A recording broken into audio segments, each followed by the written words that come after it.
ওকে, আমরা আমরা এই লেসনে শিখব যে ব্যালেন্স কিভাবে ট্রান্সফার করবেন, মানে এক মানি বুকার্স অ্যাকাউন্ট থেকে আরেক মানি বুকার্স অ্যাকাউন্টে।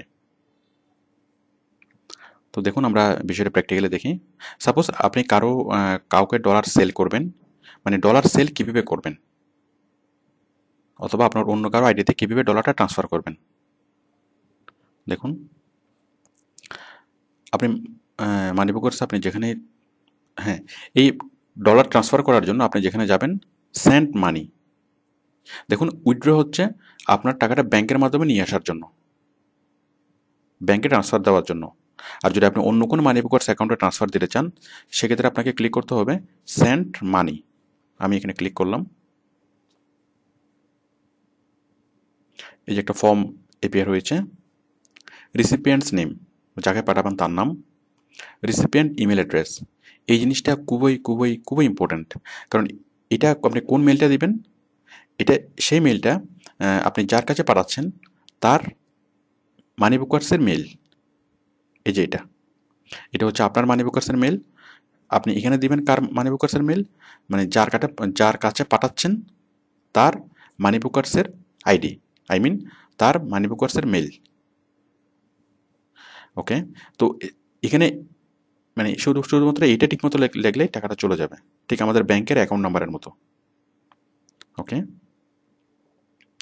অ্যামাউন্ট কত পাঠাবেন, কারেন্সি, পেমেন্ট রেফারেন্স, এখানে যে কোনো একটা কিছু লিখে দিলে হয়। এগুলো অপশনাল, এগুলা খুব ইম্পর্টেন্ট বিষয় না।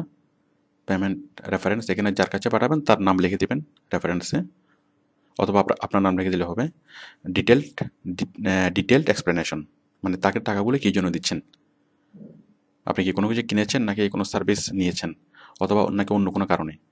তো এগুলো অপশনাল, এই দুটো ফিল আপ না করলেও খুব একটা প্রবলেম নেই। বাট সবচেয়ে ইম্পর্টেন্ট বিষয় হচ্ছে এটা, যে রিসিপিয়েন্ট ইমেল অ্যাড্রেস। তাহলে আমি আবারও বলছি, এটা কোনটা দেবেন, এটা হচ্ছে আপনি যার কাছে পাঠাবেন তার মানি বুকার্সের ইমেল, এই যেটা। ওকে, আপনি এগুলো ফিল আপ করে just click on next. Just click, এগুলো লাগবে না, এই যে শিডিউল, তো বা এগুলো দরকার নেই। তাছাড়া এগুলি কি আপনি দেখতে চাইলে এখান থেকে আপনি দেখে নিতে পারেন। এই যে যা হোক, তো আপনি এগুলো সিলেক্ট করে জাস্ট নেক্সটে ক্লিক করলেই তার মানি বুকার্স অ্যাকাউন্টে ডলারটা ট্রান্সফার হয়ে যাবে এবং তার অ্যাকাউন্টে সেই ডলারটা শো করবে। তো আশা করি আপনারা কাজটা খুব সহজেই করতে পারবেন। It's a very very easiest task. তো মানি বুকার্সের ডলার আপনি কেন ট্রান্সফার করবেন, আপনি তখনই ট্রান্সফার করবেন যদি আপনি সেল করেন। দেখুন আপনি এই যে মানি বুকার্সের ইয়েটা, ব্যালেন্সটা আপনি সরাসরি ব্যাংকের মাধ্যমে আনতে পারেন, আবার চাইলে আপনি ডলারটা সেল করতে পারেন। তো আপনি ফেসবুকে অনেকগুলো গ্রুপ পাবেন যেখানে আপনি জাস্ট একটা আপনার বিজ্ঞাপন দিলেই অথবা দিলে আপনার ডলারটা মানে সেল করতে পারবেন। মানে আপনার ডলারটা যাই কিনবে সে আপনাকে হ্যান্ড টু হ্যান্ড টাকাটা দেবে, আর আপনি তাকে ডলারটা তার মানি বুকার্স অ্যাকাউন্টে সেন্ড করবেন। আচ্ছা, এছাড়া আরেকটা বিষয় হচ্ছে মানি বুকার্সের ভেরিফিকেশন। আমরা ওডেক্সের যে ভেরিফিকেশনের কথা বলেছি, তো মানি বুকার্সের ভেরিফিকেশন করতে হয়। তো ভেরিফিকেশন না করলেও কোনো প্রবলেম নেই, ভেরিফিকেশন ছাড়াই আপনি টাকা আনতে পারবেন। সেক্ষেত্রে এই যে এখানে একটা আছে লিমিট, মানে আপনি যখন মাসে $1000 উপরে আর্ন করবেন তখনই আপনাকে ভেরিফিকেশনটা করিয়ে নিতে হবে, বাট এর আগে ভেরিফিকেশনটা করানোর প্রয়োজন নেই। তো যদি আপনি ভেরিফিকেশন করাতে চান সেক্ষেত্রে আপনি খুব সহজে আপনার মানি বুকার্স অ্যাকাউন্টের ভেরিফিকেশনটা করিয়ে নিতে পারেন। আপনি জাস্ট ক্লিক করবেন মাই অ্যাকাউন্টস,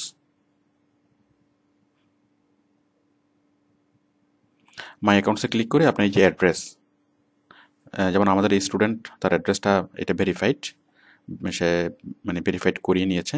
মানে এই যে অ্যাড্রেসের পাশে একটা অপশন থাকবে, এখানে আপনার অ্যাড্রেস অ্যাড করবেন, অ্যাড করে সাবমিট করবেন। সাবমিট করলে সেই অ্যাড্রেস বরাবর একটা চিঠি চলে আসবে, মানে সরাসরি একটা চিঠি। ওই চিঠিতে একটা ভেরিফিকেশন কোড থাকবে, আপনি সেই কোডটা এখানে টাইপ করে দিবেন। এখানে আবার অ্যাড্রেস অপশনে আপনি কোডটা টাইপ করার অপশন পাবেন, এবং চিঠিতেও বলা থাকবে যে কীভাবে আপনি এটা মানে ভেরিফাইড করবেন, মানে কোথায় গিয়ে সে কোডটা টাইপ করবেন। তো এটা টাইপ করে দিলেই আপনার অ্যাড্রেসটা ভেরিফাইড হয়ে যাবে, যেমন আমাদের এই স্টুডেন্টটা তার অ্যাকাউন্টটা ভেরিফাইড করেছে। তো যাই হোক, আপনার আপাতত ভেরিফিকেশন না করলেও খুব একটা প্রবলেম নেই। যখন আপনি অনেক অনেক বেশি আর্ন করবেন তখন এটার প্রয়োজন আছে।